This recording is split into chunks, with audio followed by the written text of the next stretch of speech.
This month's challenge involves recycling, and by recycling, I know a lot of people say, oh, I already cycle, I have nothing to do with this challenge. You do, because the challenge is to become more efficient in your recycling and actually know the do's and don'ts of your community's recycling programs. By this, I mean actually find out what items your recycling center takes. So I looked into mine and found out, as usual, they take glass and plastics and paper items, but they don't take number 6 plastics. So when you see that triangle on the bottom of your plastic products, if it's a 6, they will not accept it, which also includes styrofoam. So the problem is if you throw those items into your recycling bin not knowing they don't recycle it and send it off, they could be saying, oh, there's non-recyclable items in this bin, and throwing all of that away instead of actually getting it to the recycling center. So you could actually be damaging all of the actual recyclable items in your bin and causing them not to actually get recycled because of the non-recyclable items in the bin.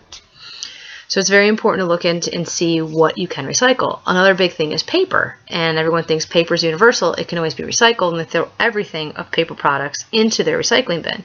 Well, my community does not take pizza boxes because the grease from the food can get into the paper, and there's no way for them to recycle that.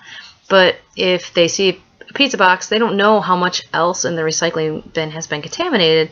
Again, the whole bin can be at risk of not being recycled at all. Shredded paper is another big thing I had no idea about. Apparently when we shred paper down, we make the fibers so small in the paper that it's almost impossible for them to recycle that into a new paper product. Therefore, they're going to send it to the landfill. Now, if you know anyone who does composting, they love shredded paper. It's great. So therefore, we have another means to take that paper and use it wisely by giving it to composters, but understanding if we put it in our recycling bin, it's going to end up in a landfill, unfortunately. Another item is the items we talked about in our other challenges. So plastic bags. If you put plastic bags in your recycling bin, all you're going to do is cause havoc at the recycling center because those bags are so small and thin that they get caught up in their mechanics of their machines that are meant to sort their products, and you're actually spending tons of man hours trying to get these plastic bags out of the gears. So don't put plastic bags.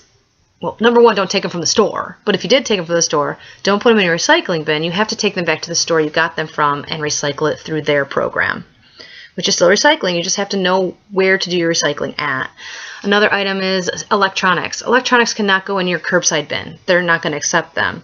But if you do a Google search and say, near my community, where is there an electronics recycling program, you can find things. And there's actually a great company or a website called Earth 911 that will actually do that for you. Like you put that information in, you put down where you live, and they will pop up depending on what items you're looking to recycle, where there might be drop-off centers or events going on for you to recycle those projects.